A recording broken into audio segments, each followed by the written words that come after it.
This episode is brought to you by Progressive Insurance. Do you ever think about switching insurance companies to see if you could save some cash? Progressive makes it easy. Just drop in some details about yourself and see if you're eligible to save money when you bundle your home and auto policies. The process only takes minutes, and it could mean hundreds more in your pocket. Visit Progressive.com after this episode to see if you could save. Progressive Casualty Insurance Company and Affiliates. Potential savings will vary. Not available in all states. This episode is brought to you by Indeed. Stop waiting around for the perfect candidate. Instead, use Indeed sponsored jobs to find the right people with the right skills fast. It's a simple way to make sure your listing is the first candidates see.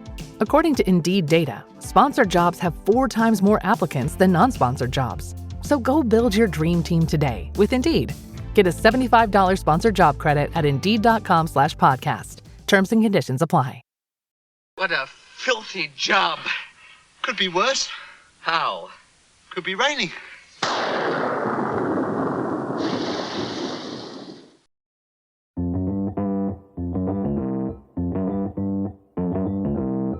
Live from Joe's mom's basement, it's the Stacking Benjamin Show.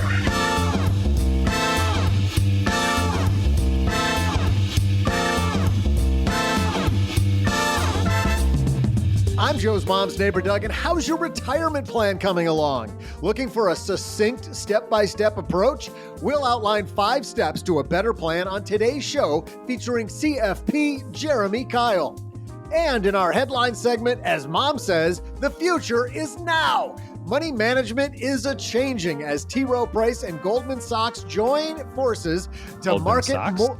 Goldman Sachs. I heard that too. Goldman has some socks. Why did I said the word, I keep on moving on with the rest of the sentence, and in my head, I'm hearing myself say, why'd you say socks? It's not socks. OG's going to say, why'd you say socks? Well, keep bringing it, man. Let's go. Okay, I'm going to back up and say, and Goldman Sachs join forces to market more investments to you. But are these in your best interest? We'll share. And speaking of share, I'll also share a Talk minute, and then I'll share some incredible money-themed trivia. I'm killing it today, aren't I? And now, 2 guys who still owe me for the last round of ice cream, plus interest. It's Joe and OG. Hey there, stackers. Welcome back to the party. It is the Stacking Benjamin Show. We're super happy that you're here. Sit back and relax and get your retirement game face on because, OG, we've got a new friend that I made at FinCon upstairs talking Joe about. finally made a friend, Doug. I finally After made a all friend. these years, he finally got one friend at FinCon. It's weird when you go up to people at FinCon and you say, will you come down to my mom's basement and talk to me? Like, it's just, I don't know what is, that sounds great. Why that doesn't garner more of a response. But Jeremy Keil is a certified financial planner in Milwaukee. He's also the host of the Retire Today podcast. He's got this great, simple framework to make you think about the 5 steps to retirement. If you're new to retirement planning, you know what? I think that his first step is going to surprise the hell out of you. It's going to be super fun. Can't wait for that. But let's introduce you to the team who's here with me. You already heard Doug's voice, and the other voice you heard was my partner. OG is here. How are you, brother? When you say the team, I think of the Bo Schembechler. The team, the team, the team. We want a Stacking Benjamins man doing the Stacking Benjamins Open. Yeah, you probably don't know that whole bit, Joe, because you're a green and white fan, but I know Doug does. I Doug absolutely knows the do. old Bo. The boat. Absolutely. The team. I have a TikTok minute related to that was sent to me. Okay. Well, yes, related to football. Might be a little respite from financial talk right in the middle of the show, but super great and sent to us by our friend Steve. Hey, we're going to have Jeremy coming up in a second. Jeremy, as I mentioned, is the host of the Retire Today podcast. He's also the face behind the Mr. Retirement YouTube channel. He's been a financial planner, CFP, CFA, CIMA, CLTC. He's got them all, OG. He's got all the C's. All the stuff. He practices in Milwaukee, Wisconsin, where a good friend, Emily Guy Birkin, lives. Home of the Brewers. Yeah, home of the Brewers. Man, Brewers had a great baseball season this year, too. We're about to hear from Jeremy in a second with 5 steps toward your retirement plan. But before we do that, we have some sponsors help us keep on keeping on. You don't have to pay a dime for any of this goodness. So we're going to hear from them. And then Jeremy Keil joins me at the card table to talk retirement planning. You may not know that when we started Stacking Benjamins, it was a blog. And even then, just the startup cost, I remember thinking, is this the right thing? And what if I write things and nobody comes, right? Well, luckily, that didn't end up happening. But starting something new isn't just hard. It's terrifying. There's so much work. You're not sure whether it's going to work out. You're not sure if anybody's going to read it. And then we change it to a podcast. Is anybody actually going to listen, right? What if nobody wants all the stuff that we have? Well, had I used Shopify, it would have been even easier because with their expertise, their helpful tools, and their easy to use platform, that's something that would have made Stacking Benjamins more effective much, much more quickly. Shopify is the commerce platform behind millions of businesses around the world and 10% of all e-commerce in the U.S. Names you've heard of like Heinz and Mattel, Shopify, Gymshark, Aviator Nation, Allbirds, also all Shopify. Get started with your own design studio with hundreds of ready-to-use templates. Shopify helps you build a beautiful online store that matches your brand style. And best yet, Shopify is your commerce expert with world-class expertise in everything from managing inventory to international shipping to processing returns and beyond. And did I mention that iconic purple Shop Pay button? It's used by millions of businesses around the world. It's why Shopify has the best converting checkout on the planet. It also helps boost conversions, meaning less carts going abandoned and more sales for you. So you're stacking Benjamins much more quickly. Time to turn those what ifs into with Shopify today. Sign up for your $1 per month trial today at shopify.com/SB. Go to shopify.com/SB. That's shopify.com/SB. This episode is brought to you by Progressive Insurance. Do you ever think about switching insurance companies to see if you could save some cash? Progressive makes it easy. Just drop in some details about yourself and see if you're eligible to save money when you bundle your home and auto policies. The process only takes minutes, and it could mean hundreds more in your pocket.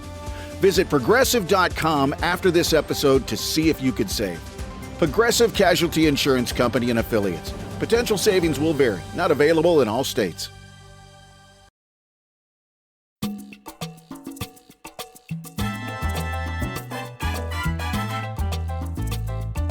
Super happy this gentleman's coming down the stairs. It's about time we got him here. I've been enjoying his podcast. Jeremy Keil joins us. How are you, man?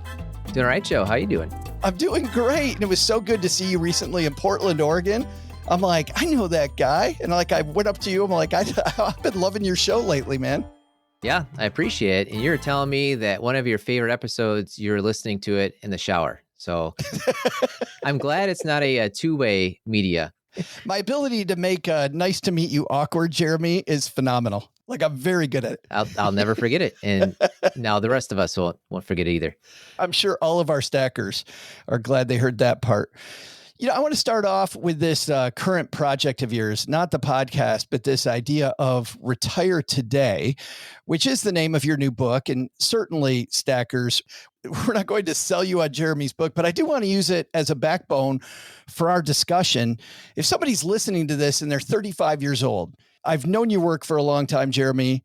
Retire today. Why today, even if it's going to be 20, 25 years in the future? Why is the word today in the title?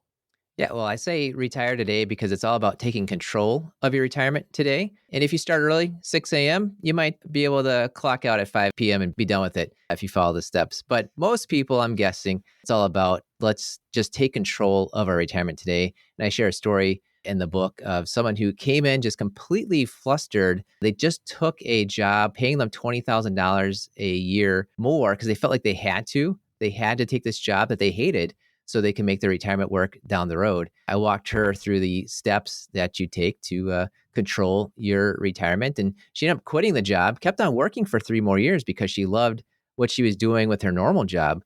But it's all about taking control of your retirement today. It's funny. Have you seen the statistics that the average person spends more time planning their vacation than they do planning retirement? I've seen that. I've got that quoted in the book somewhere. So you and I are reading the same resources. That's exactly it. And I'll butcher the exact numbers, but it's something like let me take a look at my 401k for less than an hour a year, but let me plan out my car purchases and my vacation for hours upon hours per year. A little more impactful to figure out what you're going to do for the last 30 years of your life, perhaps. Worth putting some time into it. Well, and it is, and you love this. You can tell your enthusiasm for financial planning. I love financial planning, which is why we do the podcast. Even for somebody that's not a money geek like you or me, Jeremy, and I haven't been a financial planner in a long time, but it was really fun to sit down with somebody and to have them start dreaming about what could my life be when I take control? Like, what are the cool things that I could do that I'm not doing right now? Like, it truly is a lot more fun than planning the next car purchase, I think. Yeah, and that's exactly it. It's controlling the things you can control. I think a lot of people try to control the things they can't control, like the stock market or the next election. But you can control your dreams. You can control whether you planned or not. You can control how much you're going to spend and how much you save. And when you focus on the things you can control, I think you have a lot better outcomes and a lot more fun doing it. Well, you see a lot of people when they dig into retirement planning. You, by the way, have a 5 simple step process. We're going to go over this, stackers, Jeremy and I, so that you get an idea of the 5 steps. But most people think when I first opened this book, I'm like, okay, he's going to start with investing, right? Because you got to invest for retirement. You don't start there at all. Your first step is spend. Why do you start with spend? I mean, don't get me wrong. I'm a spender at heart, dude.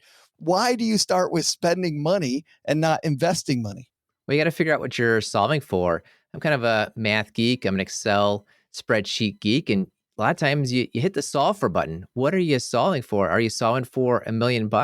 No, you're solving for how much money do you need coming into your checking account. And there's really 2 parts of it. One is the how much, and the other part is the how long. So as you read through the book, you say, these are the 5 steps Jeremy put together. The next chapter says, well, actually, you ought to start with step 0, which is figuring out how long you might be living in retirement. That's a number. That's probably the most important number to your retirement math equation, is how long will you be spending in retirement. So getting that number correct is a big key part of it. But I start with number 1 of spending, because that's what you're solving for. You're trying to make sure you have the money that you either want to spend in retirement or maybe that you can only afford to spend in retirement. You should know that ahead of time. Can we start off with this how long idea? Because you said you need to get that number right. Obviously, I mean, if I had a hotline where I could find out what that number is, but how do I kind of get in the ballpark, Jeremy, of scoping out the right time frame-ish toward how long I'm going to live? Yeah, so I call it the retirement longevity number instead of your life expectancy, because there's 2 parts of it. It's the beginning of your retirement. It's the end of your retirement. And it's easier to figure out the beginning of your retirement. On average, somebody retires 3 years earlier than they expected. So if you've got your spreadsheet going right now, go ahead and make your retirement date 3 years earlier. On average, that's when people retire. But the end of retirement, part of it is you don't want to think about it. The other part is you think about it incorrectly. A lot of people feel like, okay, my life expectancy is a certain age, and that is like a certainty. They think of life expectancy like death certainty. That's not the case. That is just the midpoint of all the probabilities that you might be out there for how long you might live. So number 1, get that correct. Most people get that wrong. So go to a place like longevityillustrator.org to get the correct number, but then have the correct understanding of this is just the midpoint. This is not the exact certainty time of it. And as you're doing your planning, think about what happens if I don't make it to that number. Well, how does that affect me? How does that affect my family? And then think about what happens if I do make it past that number. Because half the time you'll make it past, half the time you'll die beforehand. And you want to think of the whole spectrum of how do my decisions affect me and my family if I'm before or after that number, that life expectancy number. I love these what ifs, pondering these what ifs, just because I feel like the longer we ponder it, the stickier our plan gets, the more we're going to stick to it because we have thought of all the worst case scenarios. But I love this idea of just being a little thoughtful around what's the time frame. By the way, 3 years earlier, why is that? Is it we're not healthy enough? Disabilities? It's a lot of reasons. It's the Center for Retirement Research in Boston College. They do these numbers all the time. Employee Benefit Research Institute, they do these studies all the time. And just on average, you retire 3 years earlier than you expect. If you ask a 55-year-old, when do you think you'll retire? They'll tell you 65. But when you ask a 65-year-old, when did you retire? They'll tell you 62. And I think a lot of it has to do a bit with your health, a bit with your parents' health. You're 62, your parents might be 90, and you're thinking, I'm going to take the time to help them out. Also, Social Security kicks in at 62 if you want to, and that's a big temptation Another thing I find lately is you lose your job at 62 and you think, I'd rather be retired instead of unemployed. Or you get a new boss who's younger than your kids and you say, that's it, I can retire. I don't want to deal with this anymore. So you go ahead, lots of reasons, but quite often, on average, you retire 3 years earlier than you expect. So you got to be ready for it 3 years earlier than you expect. And if you do the math, you might figure out, wait a second, why do I need this extra 3 years? I've made myself ready to retire 3 years early. Let's go ahead and do it. I love that thing about the bad boss and just the ability through savings to say, you know what, I'm done. I'm sorry. I'm not going to play this game. You were talking about starting off with spending. So we're solving for how much are you going to spend every year, which drives everything. I like this approach so much better than the 4% rule. Now what? The 5.2% rule, Jamie? Because I feel like, Jeremy, that everybody starts off with how much can I spend? But if I start off with what I truly want to spend, we go back to thoughtfulness in your financial plan again, which I think, again, makes your plan a ton stickier if I'm not just mindlessly spending money. I don't know. Do you feel the same about the 4% rule, that we shouldn't be spending so much time on this number? I like the 4% rule, and then it gives you a target. Like you're 35, like I mentioned earlier. Okay, how much do I think I need to retire? Of course, the 4% rule ignores all kinds of things like Social Security and taxes. And also, I've just read the recent book. Like you said, it's a 4.7% rule. Right. And right in the book, Bill Bengen, the author, the founder, discoverer of the 4.7% rule now, says this is an ongoing thing. And that's the whole point of what I set the planning together of. This is an ongoing thing where you should figure out ahead of time, what is it you might be spending in retirement? But then every year, take a look. What did I spend in retirement? What am I planning to spend the next year? You got to course correct along the way. I mentioned I'm a math guy. I'm kind of a cash flow corporate finance geek in a way. And a lot of people think of it like, oh, I just need $100,000 a year, whatever the number is. No, you need different specific things. Like you need your lifestyle spending amount. What is it you're spending on restaurants and having fun and every year? You need to figure out what your vacation budget's going to be. You need to take a look what your tax might cost. You got to take a look at your health insurance, and your health insurance costs, they'll change over time, right? Before 65, after 65, your health insurance costs are wildly different. So you got to really have some different budget line items in there. And then you can see, okay, how did I do on this budget for what I'm spending in general and what I'm spending on health insurance, travel, house renovations, on taxes, things like that. The people that were really good at saving and planning, do you find that they spend less money or more money than they thought they were going to when they were doing their planning? In general, you spend a whole lot more the first year. You're sitting around the first year, you're either taking all the vacations you've been planning to take, but you haven't had the time to do it, or you're sitting around your house and you're looking around thinking, okay, I got to update that. I've got the time to go do this project, that project. So you often spend more. I'd say virtually everyone spends more the first year. So that's a bit of a shock. Like, wait a second, I'm spending more than I expected. But what's interesting too is that the people who are worried about, will I have enough? The answer is usually yes. If you've taken the time and you're actually saving, the big problem oftentimes is you hit retirement and you realize you have more money than you needed. And it's like, wait a second, what do I do with all this kind of money? And that's what the research rules shows, especially if you're following this 4% rule. 4% rule is based off the absolute worst time in history out of the last 100 years. Okay, well, 99 times you did better than that. And so a lot of times if you're trying to do like a Monte Carlo approach and you're saying, I want to get this 99% certainty that I'll have enough. Well, what that really means is 99% of the time, you didn't spend enough. You could have spent more. And I think that's more of a failure than maybe you didn't have enough throughout your retirement. The second spot that you talk about, once we know what the target is, how much we're going to spend in retirement, step 2, you call make. What does make mean? Yeah, just because you stop working doesn't mean you stop making money. And most everyone, nearly 100% of Americans will have Social Security. I'm in Milwaukee, Wisconsin. There's a lot of old line type of firms that still have pensions. And so you might still even have a pension. And you get these decisions, right? You get to show up one time quite often to Social Security or online and make that decision about Social Security. And you never get to change it again the rest of your life. So it's not just a throwaway decision. It's there to figure out, how do I get the most out of Social Security? And especially with couples, a lot of people get that wrong. There's a lot of research. Dr. Larry Kotlikoff talks about how people in general, couples in general, lose out on $180,000 over the lifetime. Yeah, it's a huge dollar amount, right? So these decisions, it's like you got $100,000 in your one account over there. Your Social Security, like you check a box, you could lose $100,000 or $200,000 because you checked the wrong box at the wrong time. So being thoughtful and thinking through what's the best choice with my Social Security is a huge part of it. And that's what you want to do ahead of time. You want to figure this out ahead of time. And you don't go with what your brother told you or the person who retired from your company about a month before you tells you. Those are all myths. I think you got to base things off of math. I say do math-based retirement planning. Don't do myth-based retirement planning. Figure this out for yourself. It's funny. I've seen contradictory advice on when to take Social Security. So let's go through a couple of these. Number one is most of the CFPs, Jeremy, that you and I know say take it later because the fact that the math, the compounding on that number, if you wait, is a much bigger number. So if you can. But then there's this incredibly popular woman on TikTok. Immediately, my eyes try not to roll.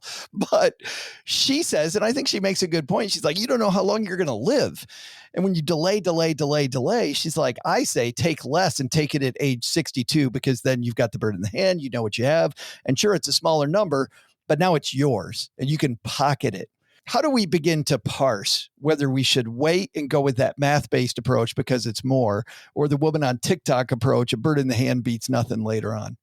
Yeah, well, it's math will win. In my mind, I say you ought to learn the math, do the math, and follow the math. But most people don't even bother learning the math. How can you make this decision? You got actuaries involved. You got finance geeks involved. Like, there's a lot of stuff that goes into it. I think you ought to break it down, make it a little bit more simpler. But before you make a decision, actually do some math. And the first step is to figure out what is your life expectancy. Most everyone gets that wrong. So go out and get it. The correct number. Go to longevityillustrator.org. Going back to that same spot. You just go right there, figure out how long you might live. A lot of people will take their Social Security early because they say, what are the odds I'll actually make it to this break-even point? A lot of people actually have done the math and they've figured out what they think is their break-even point. A lot of times they hear 80. They say, what are the odds? They throw their hands up in the air like, what are the odds? Great, I'll show you the odds. Go to that website and you'll see the odds that you can make it to 80. Or if you're in a couple and it's the higher benefit, that's sitting around paying into your checking account, whether you're here or your spouse is here. And so it's not the odds of how long you live, it's the odds of how long one of you might live. And when you run the numbers, quite often those odds are like 70%, 80%, 90%. So don't just throw your hands up in the air like, what are the odds? I'll never be able to figure it out. You can figure that out in about 2 minutes, and then you'll know the odds. And those odds might be 80%, 90% for a couple. It's like going into a casino where you win 90% of the time. You would never walk out. But oftentimes people are going into Social Security. They're walking in saying, well, I'm worried about if I don't make this thing work. And it's only going to happen 10% of the time.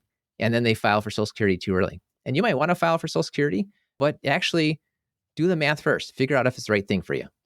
I'm Stacker's going to link to when Ted Dittersmith was on the show. And Ted, Jeremy, was a guy who's really passionate about how we should teach math and the subjects we should teach. And one is probabilities.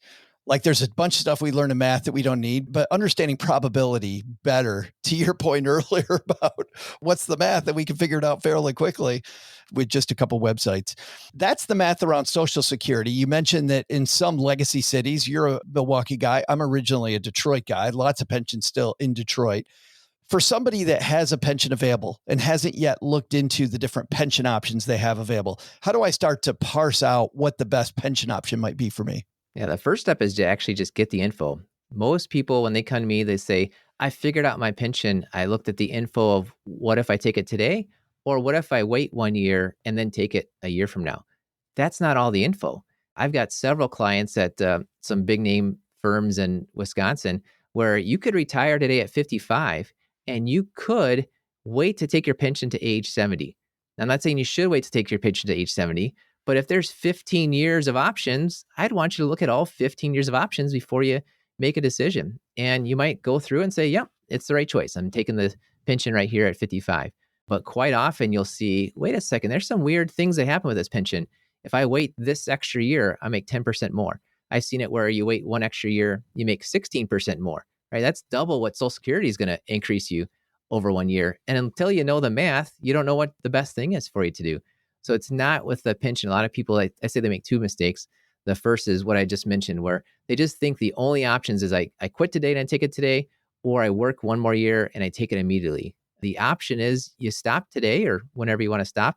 But what if you wait a year, wait another year, keep on going with your pension? Could be a whole separate income stream than when you retire. Yep, that's exactly it. And until you figure out all your options, you don't know which one's going to be the best for you. The other thing that happens with the pensions, it's like, oh, I had this old pension from way back when. So it's kind of like throwaway money. They just click a box, whichever it is. Oh, let me take the monthly amount or let me take the lump sum big payment up front out of it because they think it's kind of like throwaway money. I wasn't expecting that. Well, I've seen them worth 50 grand, 100 grand, 200 grand of this pension. And if you can check a box and make it worth more or worth less, I'm guessing you'd rather take a few minutes, do the math, and check the right box to give you 50 grand, 100 grand more instead of doing the opposite. And it's funny, Stackers, because in the past, when I would do this way back when, Jeremy, and it sounds like based on your answer, it's still the same. You and I would love to tell people, hey, this option's right all the time, but the math from company to company was grossly different. It sounds like it's still the case. Yeah, it's different from company to company. It's different from year to year. A lot of the pension math is based on current year interest rates. It's like they calculate it in a negotiation a couple of years ago, but then they're applying a formula based on this year's interest rate. So you've got to take a look to see, is it worthwhile to take it now or take it later? Is it worthwhile to take the monthly amount or take the lump sum amount? You don't know until you do the math. I think you ought to do the math part of it. And there's also one thing to keep in mind. When a financial advisor is telling you to take the lump sum pension, they usually get paid on that. There's perhaps an annuity or they're managing more of your money. When the financial advisor says, yeah, I've done the math and take this pension as a monthly amount, then they're not making any money off of that. And so just keep in mind, there's often an incentive. If the financial advisor is telling you to take the lump sum and invest it, that could be the right case, but know that there's a financial incentive for them to suggest you take the money out as a lump sum and invest it with them.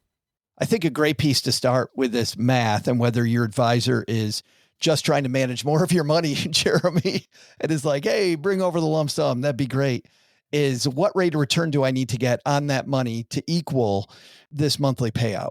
And if it seems fairly easy to beat, then certainly take the lump sum. If it would be a stretch to beat it, well, then why would I risk money in the financial markets? At least that's the way I see it, that I would need to know at the very least that calculation. Yeah, you figure out what's that return calculation, but it's also a bit of preference. You might be someone that wants to take a chance at beating what the pension might be promising to you. Maybe you just say, I like that solid monthly amount coming in. It's really a preference of what you prefer. It is funny though. I talk to some people sometimes and they say, I want that lump sum of money. And I say, what are you going to do with it? I'm like, I'm going to go put it into the market and do like a 60-40 portfolio and see how it goes. Well, if you look into the pension, they're invested in like a 60-40 portfolio without any management fees. So they're kind of doing it already for you on your behalf. So it is interesting. What are you going to do with the money? And it comes down to preference, but also you got to do the math first. You don't know whether you're making a good decision or not till you've thought things through and you see those numbers in front of you. I think though, part of evaluating that advice though, is to begin with that number. What's the rate of return that I would need? I like it. Because then I'm getting a little bit of an idea about whether this advice makes sense or not. Step 3. So we went through, we start off with how much money we spend. Second, we look at our stream of incomes coming in. Third is the word keep. What does keep mean? Yeah, you want to keep more of your hard-earned money and you will be paying taxes in retirement. You're paying taxes right now, most likely. And what most people don't realize is you hit retirement, you have far more control over your tax situation than you did beforehand. You're working, you get your W-2, you give it to your tax person, you plug it in yourself. And there's maybe some little things you can do on the margins, right? HSAs or IRA contributions. There's like a little bit you can do. You hit retirement and everything just opens up. You've got all these different accounts and you're not being forced to take out an account from one or another. You could take money from your traditional account or your Roth account or your brokerage account or your savings account. Those are 4 different accounts and 4 different tax situations. And you get to choose which accounts you take out the money from when. You get to choose, do I take money out in December or January? And that's 2 different tax years. There's all these levers you get to pull where if you are thoughtful on when do you take the money out and when do you pay the taxes on it, I found quite often you can lower your lifetime tax bill. And hey, if you're paying less in taxes over your retirement, that's just more money that you get to keep. I feel like this is a spot, Jeremy, where for our younger stackers, you can set yourself up really well with a little bit of tax diversification ahead of time. Like what kind of an account as a CFP do you want to see people have? What type of tax diversification do you want to see people have if they're doing this the right way to give themselves the most flexibility in retirement to maximize those tax brackets? Yeah, I like what you're calling it, tax diversification. It's not just about different stocks and bonds. It's how will you save or pay taxes now, and how do you save or pay taxes later on? Because you don't know what the next political tax law is going to show up as. And I see so many people that hit retirement, they're 62 years old, they've got 99% of their money in a traditional 401k, and they loved paying less taxes back in the day, but they're saying, I got a huge problem. I wish I'd done the Roth IRA earlier. So as you're saving, quite often it's the Roth IRA, the Roth 401k. If you can put money into it, it's helpful to have this ability to take money out later on. You're 60 plus years old, you're in retirement, you want to take out 30 grand for a new car, new windows, new driveway, and all you take out is 30 grand from the Roth IRA. You don't have to take out like 50 grand extra or whatever the number is to pay the taxes on it. So having Roth IRA accounts gives you the most flexibility later on. Of course, you have to pay the taxes right now. And so that's why you maybe have that tax diversification. Maybe you do a traditional 401k and then you do the Roth IRA outside of that, just to have some diversification, some different options. All right, let's talk for a second to our 25-year-old stackers listening. Is your bias then toward Roth if possible? That's the bias. Theoretically, as a 25-year-old, you're making less money in your income than as a 55-year-old. So theoretically, your tax rates are lower now than they are later on. That might not always be the case, right? You might be on the coast and you just strike it rich with an internet startup. So it's not always the case. The nice thing about rules of thumb is that it kind of gets you pointed in the right direction, but you got to want to think about how it applies to you specifically. But that's the theory, is you're younger, you haven't grown as much into your career, so your income's got room to grow, your taxes are likely to grow in the future, and you'd rather have the tax-free money later on. You don't mind paying what's likely a lower tax rate now by putting the money into the Roth IRA. How much do you worry about tax on Medicare or tax on our Social Security or IRMA? Yeah, you've got to include that in your planning. So many people don't even bother to do the tax planning, but they do the tax planning as if, like, let me just look at the bracket. All right, I'm in the 22% bracket. I'm in the 24% tax bracket. I'm in the 12% tax bracket. But there's so many other things that come into play. If you're below 65 and you're not working, you need health insurance. And usually that's coming from the Affordable Care Act. That's a tax cost if you have more income, but it's not going to show up in your tax bracket.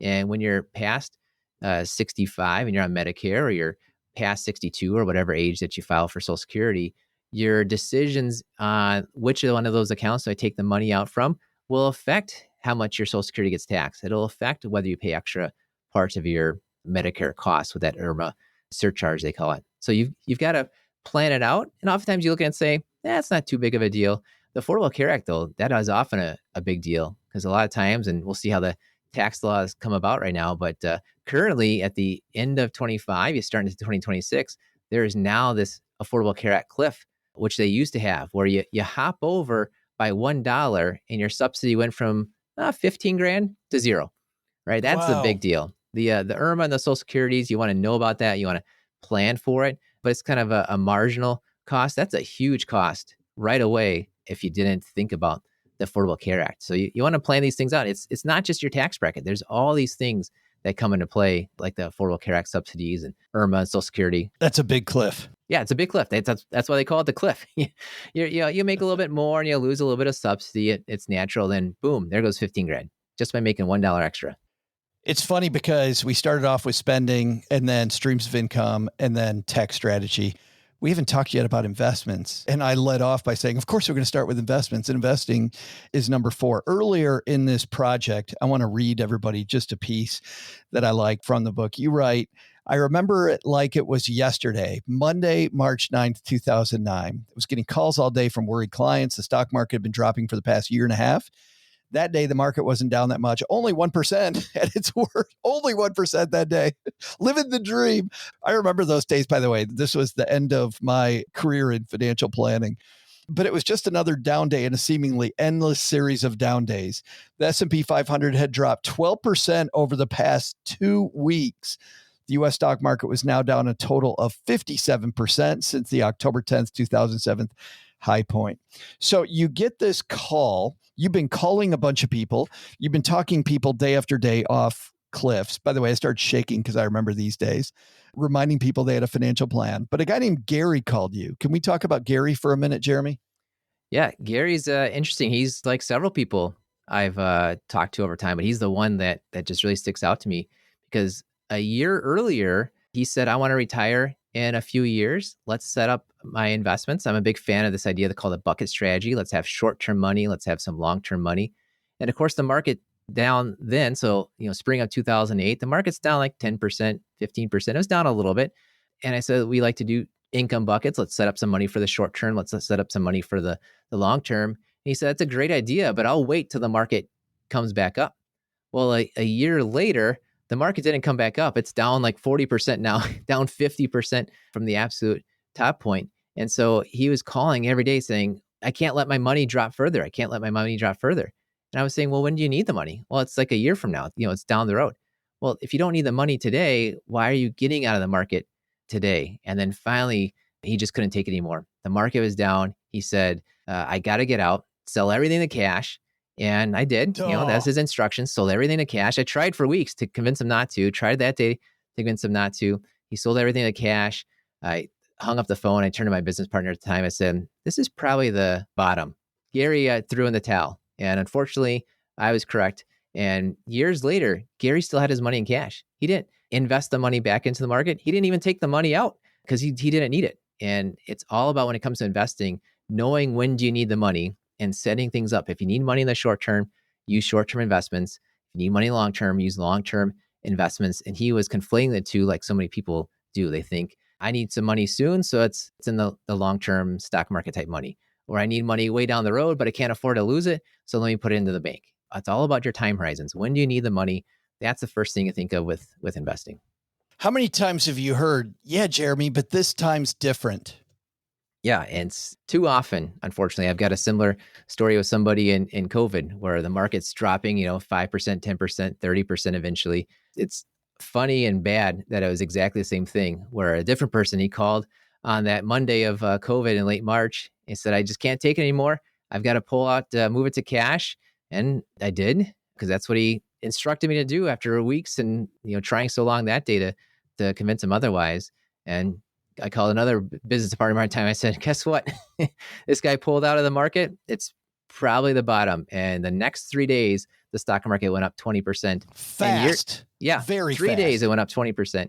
And 2-3 years later, this individual around COVID time still hadn't taken the money out because he kind of conflated the short-term market moves with what am I going to do? It's like, the market dropped 10% last week. It's going to do that every day for the rest of the time. No, that's not how it works. This goes back again, though, to number one, which is start off with spending. How much are you going to spend? Because now I know how much I need in that short-term bucket. Yeah. You need $30,000 out next year. Well, why are we taking the whole $500,000 and throwing it into cash? Well, maybe you move $30,000 to cash and say, okay, I'm good for the next year. Let's leave the money invested and see how it grows. But if you don't know what you're solving for, if you're solving for, I need this number to say a certain thing on my statement, then every single up and down, which happens milliseconds all day long, is going to affect you. But if you know what you're solving for, then okay, I need this X amount set aside for the short term. And when the stock market drops, it's no fun. But then you look and say, I wanted 3 years of money set aside in cash. And there you go. I've got it. It's no fun with the market up and down, but I can afford to let it come back up again. I did like, as an advisor, you tried to find a middle ground, which also was absurd because if you start off with when you need the money and work backward, you still wouldn't do this. But you even tried to tell Gary, hey, Gary, you're not going to need this money right away. He wouldn't listen. But then you said, why don't you just take then half of it? It's way more than you're going to need over the short run. But why don't you just move half of it to cash instead of all of it? And Gary still wouldn't do it. Jeremy, this story hit home with me because I had this with a family member, which I was always told during my career, don't work with family members. And it was always true, by the way, guys. Do not work with family members. And I had this family member that was like, what do you keep saying? The horse has left the barn. No, the horse has left the barn. We got to move it all. We got to move it all. I'm like, you're about to put the horse out of the barn. It will go out of the barn if you move it all. And he moved it all. And he locked in all these losses. And I've been a financial planner and forever. And I still get angry, Jeremy. I still get angry about that. Oh, it's so frustrating. So begin with the end in mind. Begin with the amount of money that you're going to spend. That's exactly it. What's the fifth step? Fifth step is, what is it you leave behind? And sometimes you leave behind some money. Oftentimes you leave behind a mess because you haven't planned for things ahead of time. And it's not just the idea of the estate planning and how much money you're going to leave behind. It's also, what are the risks that could derail your retirement, right? You do your Excel spreadsheet, everything looks great when every single box shows the exact amount of inflation and stock market returns. But what if inflation in the stock market doesn't do what you thought? What if your health changes in a way you didn't think was going to happen? And so as you do your planning, yes, set things up. It's going to work out pretty well. Let's start thinking of things that might not go so well. One thing that might derail the train there for your retirement is you live longer than you expected. Or what if you don't live as long as you expect? How did your decisions with Social Security and how much money you're going to spend, how did that change if you didn't make it to the exact number? A lot of people think like, I'm hitting this exact number and that's it. And they plan out, I got the 20 years on my spreadsheet. Well, what if it's 5? What if it's 35? Think of those different things that could change your retirement. And of course, especially if you live longer, your health might change. And you've got to think through what's your plan in case my health changes in retirement. Part of that's the health insurance you choose. Part of that's maybe having some sort of long-term care planning. Doesn't mean you have long-term care insurance, just means you have a long-term care plan. Think about where are you going to get that care and who's going to provide that care for you and how are you going to pay for that care? You want to plan these things out ahead of time. That's all the kind of the risks that can hit your retirement. And of course, hopefully things still go well. And then you leave some money behind and you've got some documents you want to put together. You want to take care of the people you leave behind. That catastrophic illness planning and that contingency planning, when you get to that point in your plan, just when those things inevitably hit and you know that you already thought about it 5 years ago, 10 years ago, 15 years ago, you already have a plan in place. Like watching that plan spring into action with people when I was an advisor was always so fun's not the right word, comforting. I think comforting was the word because you're like, we don't have to worry about it now because we already planned. Here's what our strategy is and it's still valid today. It's funny because when it came to long-term care, what drove me crazy when I was a financial planner was people would go, well, yeah, I decided against the insurance. And you said this earlier, Jeremy. I was like, great. What's our plan? I don't care about the insurance. What's our plan? They're like, yeah, I don't know, but I'm not going to buy the insurance. Great. I don't care. What's our plan? Like getting around whether you're going to buy the insurance or not is fine. It's what are we going to actually do, which is far more important. And I think the insurance industry doesn't want you to think about that. They want you to think about yes or no on the insurance, where you're talking a much, much bigger rubric. Yeah, you say what the plan is, and you might go through and say, I want the insurance. Well, work with an insurance broker you trust to go find the best insurance for you. Or you might work through and say, I don't want the insurance, in which case there's a strategy that Christine Binns put in her book, How to Retire, where she calls it a long-term care fund, where perhaps you have $1.2 million saved for retirement, and you decide, I don't want to get the insurance, but I want to earmark $200,000 towards long-term care expenses in the future. And then I'll just base my planning on the $1 million that I have here. So you get this kind of extra account on the side where if you need it, you've got it. And if you don't need it, well, there's just extra money that might help out your surviving spouse, might help out your kids later on down the road. You've actually put a plan in place. It's not, I decided against the insurance, so I'm just going to stick my head in the sand. I don't have a plan in place. If you say no to the insurance, fine. What's your plan then? Jeremy's new book is called Retire Today, Create Your Retirement Master Plan in 5 Simple Steps. I'm so glad you could go through a couple of the strategies in each of these 5 sections.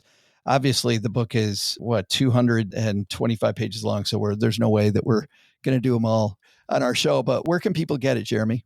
Yeah, you can find it anywhere you buy books, but you could also go to my website, jeremykeil.com, JEREMYKEIL.com. And there's a link there for you to get the book. I would be ostracized by our stackers if you didn't tell people what's coming up on the podcast too, on the Retire Today podcast. Yeah, so Retire Today is a podcast I've had for 6 years. It used to be called Retirement Revealed, changed the name to Retire Today to match the book. If you go to the podcast right now, you'll hear me going through each of the steps and details. But coming up pretty soon is something I call a true retirement story. I think it's good to know what retirement looks like from somebody that's not a financial advisor. It's not even a podcaster, somebody that's a true retiree that's telling you what retirement is like. So they got true crime stories out there. I'm bringing it to retirement, true retirement stories. So you see what life is like on the other side. That's awesome. We love those stories, like case study time. Yeah, great stuff. We'll link to all of that, the book and the podcast in our show notes. Jeremy, thank you for mentoring our stackers today. I super appreciate you taking the time, man. Glad to be here, Joe. Hey there, stackers. I'm Joe's mom's neighbor, Doug, and man, how awkward. Accidentally gave a free show to the lady next door until I realized the blinds were open in my trailer next to Joe's mom's house.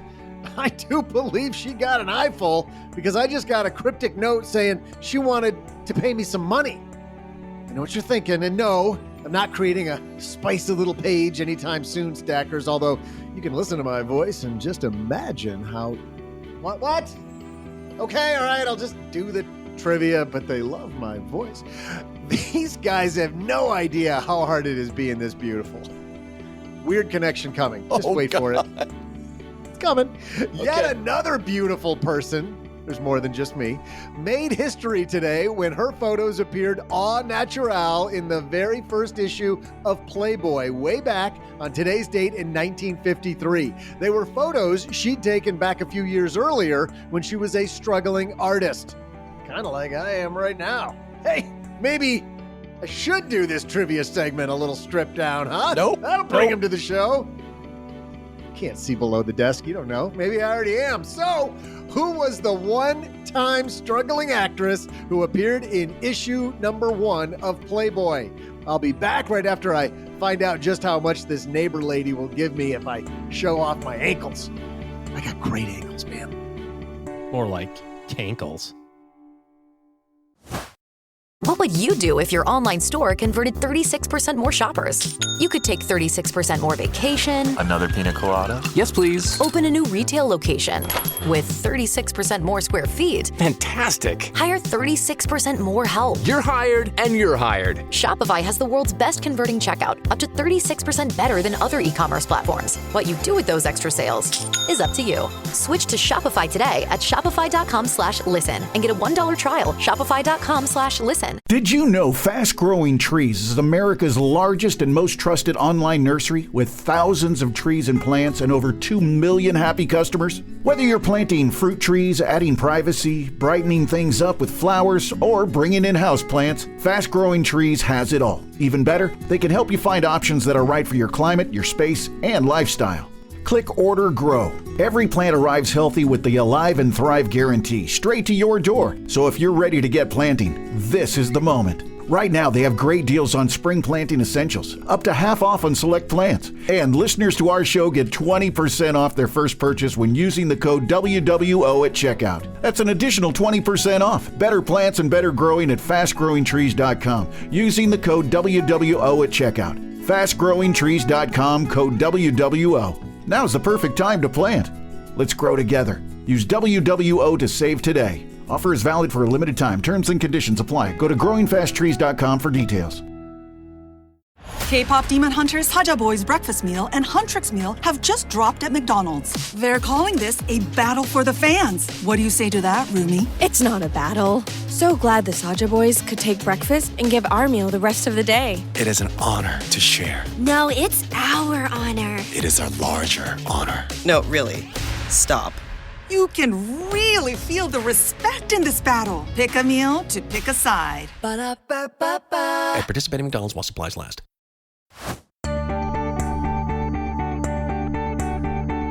Hey there, stackers. I'm Mr. Texarkana Ankles 2025 and guy who's more than a little confused, Joe's mom's neighbor, Doug. Okay, get this. The neighbor lady who saw me with the blinds open is going to give me money, but only if I, quote, keep my shirt on and never take it off again. Wow, I must have really rocked her world, huh?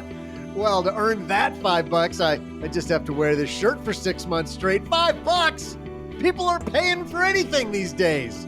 But Playboy paid one future star a lot of money to appear in issue numero uno of their new magazine back in 1953. Which star was it whose photo from just a few years earlier, 1949, were used in issue 1? The answer? None other than Marilyn Monroe. And now here come two guys who love to get naked and intimate with their money talk, Joe and OG.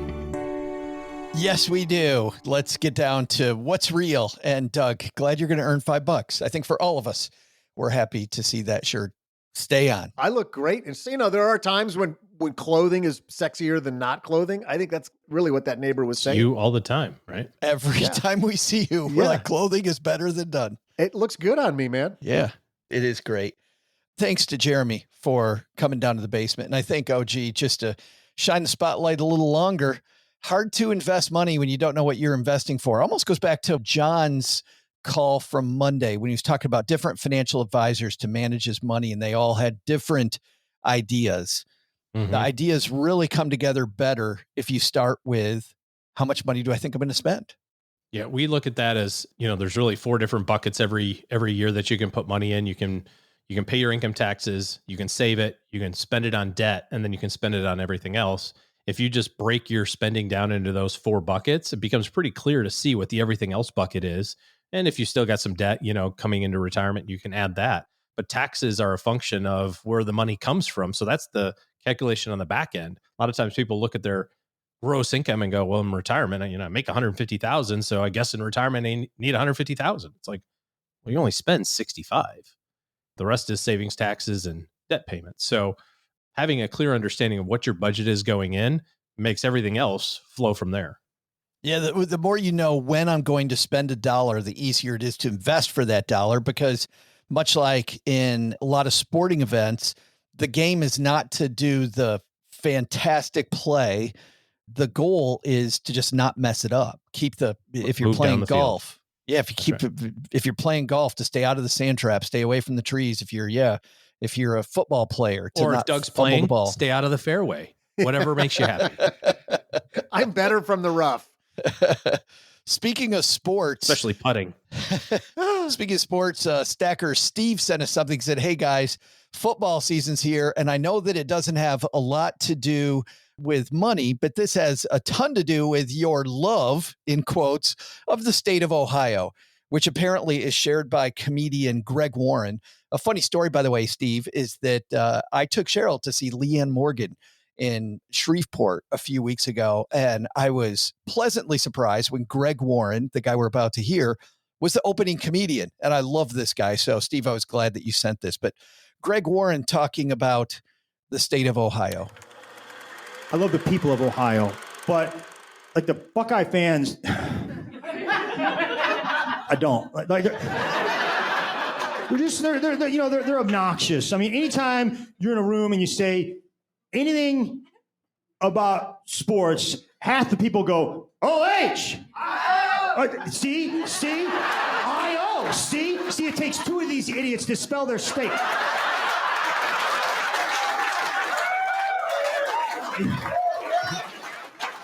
Hey, how do you spell the place where you live? Well, usually I work with a partner. Hold on a second. Jimmy, come here. They want us to spell the state. Takes 2 people for all 4 letters. We were driving down the road, stopped at a stoplight, and sometimes you hear a horn blow or like beep beep, and you just kind of like go, oh, light's still red. Wasn't for me. And then I hear beep beep beep. Okay, still not for me. Honk, honk, honk, honk, honk, honk, honk, honk. And finally I realize this guy next to me, I look at him, I go, what? Forgetting I'm driving my wife's car that's got a Michigan plate, like a Texas plate, but it's a block M. Oh. And the guy next to me just does the big OH. And I gave him the IO in single middle finger double bird. In American He got Sign the IO Language? version. He got the Michigan version of the IO right back to him. So we had a good chuckle. That's how Michigan, Ohio State fans say, I love you. That's your love language. That's how we say, can't wait to see you in November. Hope it's a good game. Yeah. Good luck to you. I hope everybody has fun. Good luck to you. You're number 1 in my book. Steve, thanks for setting that along. Very, very funny comedian Greg Warren there. Let's move on to our headline. Hello, darlings. And now it's time for your favorite part of the show, our Stacking Benjamin's headlines. Our headline today comes to us from the website Seeking Alpha. Boy, in the headline all year this year, guys, we've been reporting on the SEC approving private investments in your 401k. And it took almost no time at all for this, quote, goodness that we've been reporting on. And by air quote, you got to hear the dripping sarcasm here, Stackers. These wealth management firms to jump on this. Seeking Alpha reports Goldman Sachs, T. Rowe Price plan to offer new alternative investments for wealthy clients by 2025 and for retirement accounts starting in 2026. So they're going to roll it out to wealthy people in 2025. And the rest of us, they roll it out early next year. This is according to Reuters. The news comes as Goldman Sachs said earlier this month, it plans to acquire up to $1 billion in T. Rowe Price common stock, equaling a stake of 3.5% in TROW. As part of a collaboration agreement, the alliance was set to focus on offering public and private market investment products for retirement and wealth investors. Don't know why. I think we need private equity inside our 401k. There is nothing, Stackers. We don't. There is no goal that this is going to help you reach that you can't already reach without private money.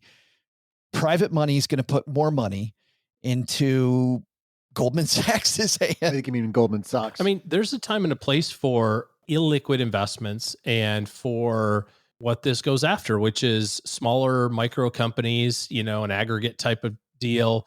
But that's just not for the normal investor, a regular investor, because think of it this way. If you base everything based on the concept of treasuries or your bank account, right? The concept of risk-free rate, or if you just want to add the S&P to the calculation and say, I know with a high degree of certainty that I can get 10% a year if I invest in the 500 biggest companies in the United States. Now, it's not going to be 10% linearly every year. There's some volatility there, and I'm willing to accept that volatility, that some years it's plus 30, some years it's minus 30, but it's going to average to 10. I'm okay with that. And you base everything off of that. And now you're going to say, I'm going to take some money and I want it to be crazy illiquid, or I want it to be focused on this really esoteric type of thing. What kind of return are you going to need to accept the fact that the volatility of that is so much more? And the way that I would think about this is you've got the 500 biggest companies in the world. You get 10% a year with a known range of returns, right? Plus 30, minus 30. Let's say with the occasional outlier twice in your lifetime of a minus 40, minus 50. Okay, so that's your baseline number. That's your baseline acceptance of ups and downs in the market. And this is your retirement money. And so your brother-in-law shows up and says, I have this great idea. I make amazing ice cream. You know it. You've had it. We make the little batches in the kitchen. It's fantastic. Everyone loves it. I think I should start an ice cream business, and I want you to be the first investor. I'm going to invest some, you invest some, and I can guarantee you 10% return. What are you going to say about that? You're going to say, no way, dude. Like, if I'm investing in your company, I already know what I have to do to get 10%. Right? To get 10, I need to invest in the 500 biggest companies in the world, the most productively managed, the most expertly driven companies that have ever existed. And I get 10. And no offense to you and your fine ice cream making. Who's going to run a better company? Your brother-in-law with a good idea who's never run a company before, just makes good ice cream, or Coca-Cola? Like, right. Which one is a machine? And not even Coca-Cola, but the aggregate of all the Coca-Colas that ever existed and ever will exist, all the most well-capitalized companies. Okay, so what kind of return do you have to accept the risk of that small company investment? Would you do it for 11? Probably not. Would you do it for 12? Probably not. Would you do it for 15, 20, 25? Like, you have to have so much higher return potential because your variability doesn't go minus 30 to plus 30 anymore. It goes 0 on one end. The ice cream shop fails and there's no money. I think I got to double my money. Oh yeah. Or more. We turn into the next Ben and Jerry's, right? So those are the two extremes. We're Ben and Jerry's in 50 years or I'm out. So what kind of annual return do you need somewhere in the middle? And the same thing is true with a lot of this private equity stuff. And I'm not saying that it's not productive. I'm saying that it's illiquid. It's hard to get your fingers on how it's being managed.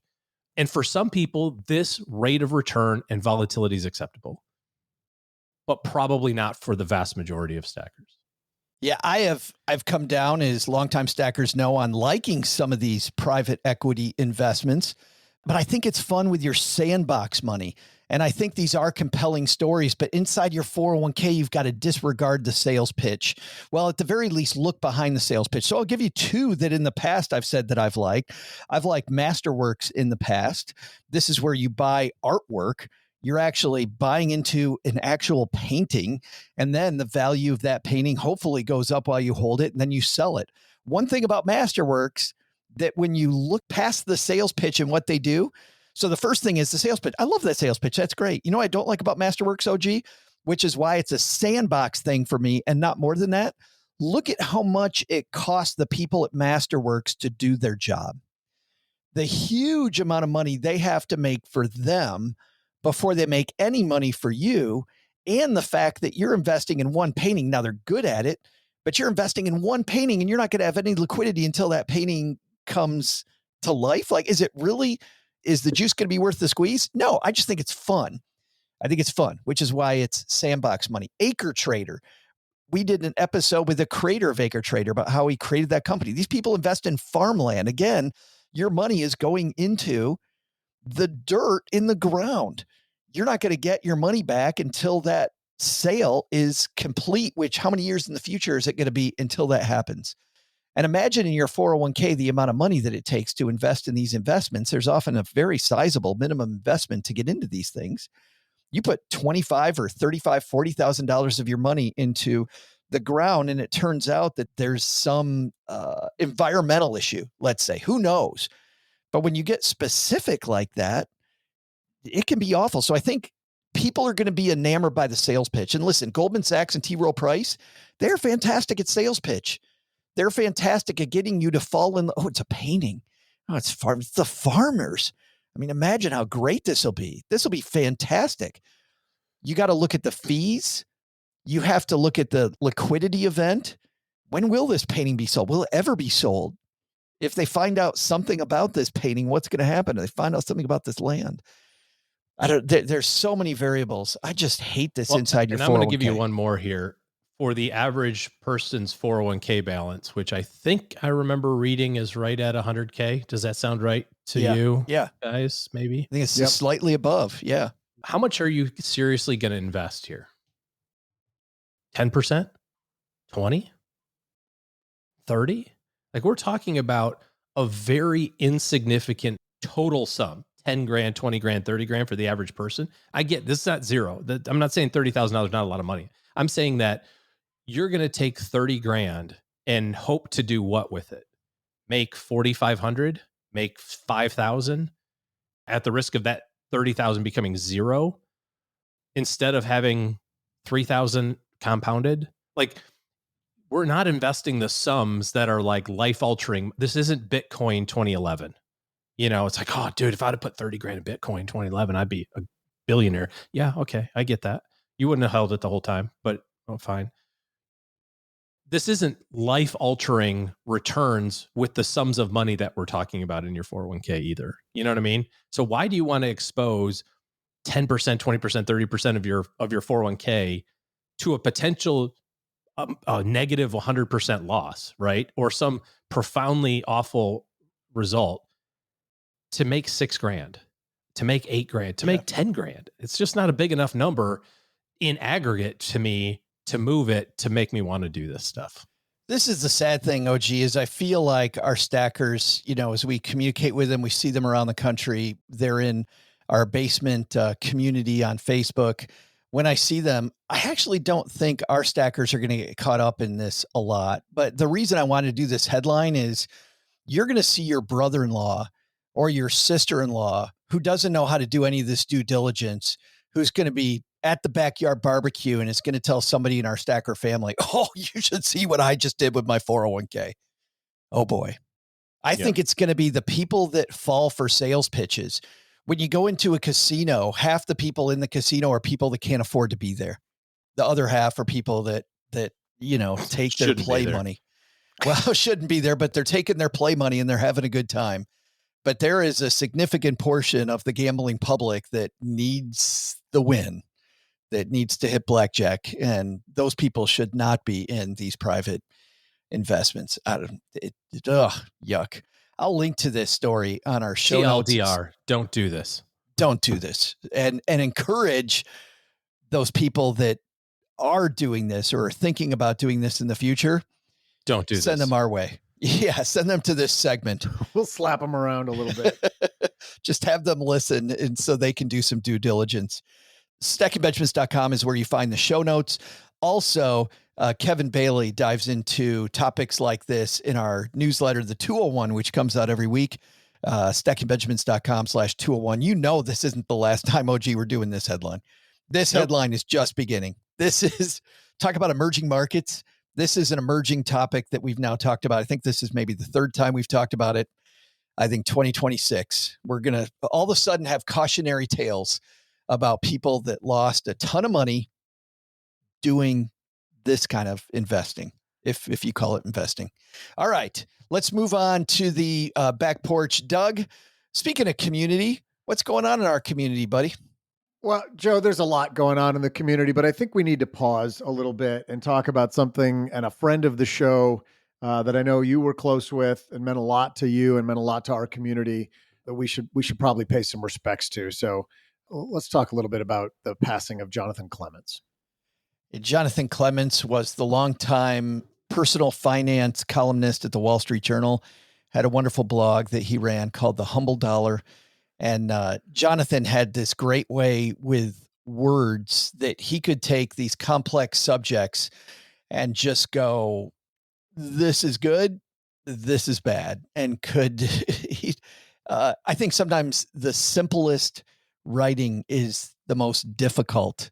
And Jonathan was able to write very plainly and very simply. And what I loved was when Jonathan realized that he had stage 4 cancer, he wrote about it openly.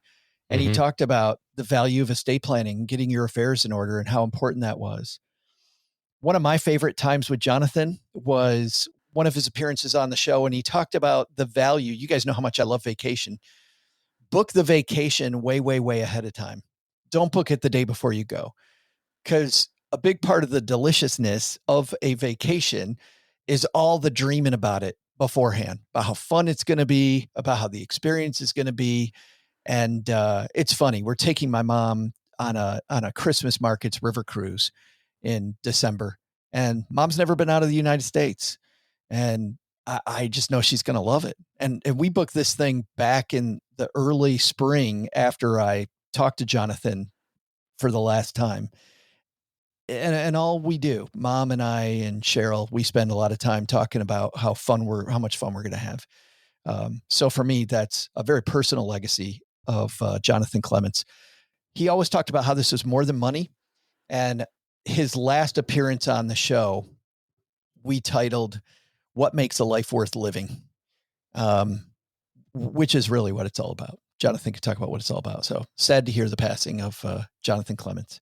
Next time we do our greatest hits episode, we'll play that episode for you so you can go back and listen to it because it's a timeless evergreen episode. All right. I don't know how we follow that, so we won't. Yeah, we won't. But Joe, if you need I forgot all about the Christmas markets cruise. Do you need me to submit my Christmas wish list to you guys? So bring it, man. Have some focus when you're on your trip. I would absolutely love to pick you something up in the Christmas markets. Maybe I'll drink a glass of mulled wine on your behalf. I'm sure that's what you would want. That's going to happen anyways. That doesn't make me feel special. I'm not doing the chestnuts over the open fire again. I did that last time, and those chestnuts smell great. The dude in the stovetop hat, the big tall hat, cooking them looks really cool. They taste like crap. They taste horrible. Yeah. Don't need those. All right. Doug, what's our takeaways for today? Give us the big 3. First, take some advice from Jeremy Keil. By starting with how much you plan to spend, it's much easier to create a retirement plan than it is to start with your investment strategy. Everything is solvable once you know how much you wish to spend. Second, looking into private assets in your 401k plan, remember that while your returns may vary, you're going to guarantee lots of money into the pockets of Wall Street bankers. That's not who should have that money. But the big lesson? Don't tell OG that you're earning money from the neighbor for keeping your clothes on. He just said if I never take off my shoes again while recording, he'll double that woman's $5. $5 more just to keep my shoes on? Incredible. It's like raining money down here. Wait. What? Thanks to CFP Jeremy Keil for joining us today. You'll find his new book, Retire Today, Create Your Retirement Master Plan in 5 Simple Steps, wherever books are sold, or on Jeremy's website, jeremykeil.com. That's Keil spelled Keil. We'll also include links in our show notes at stackingbenjamins.com. This show is the property of SB Podcasts, LLC, copyright 2025, and is created by Joe Saul-Sehy. Joe gets help from a few of our neighborhood friends. You'll find out about our awesome team at stackingbenjamins.com, along with the show notes and how you can find us on YouTube and all the usual social media spots. Come say hello. Oh yeah, and before I go, not only should you not take advice from these nerds, don't take advice from people you don't know. This show is for entertainment purposes only. Before making any financial decisions, speak with a real financial advisor. I'm Joe's mom's neighbor, Doug, and we'll see you next time back here at the Stacking Benjamins Show.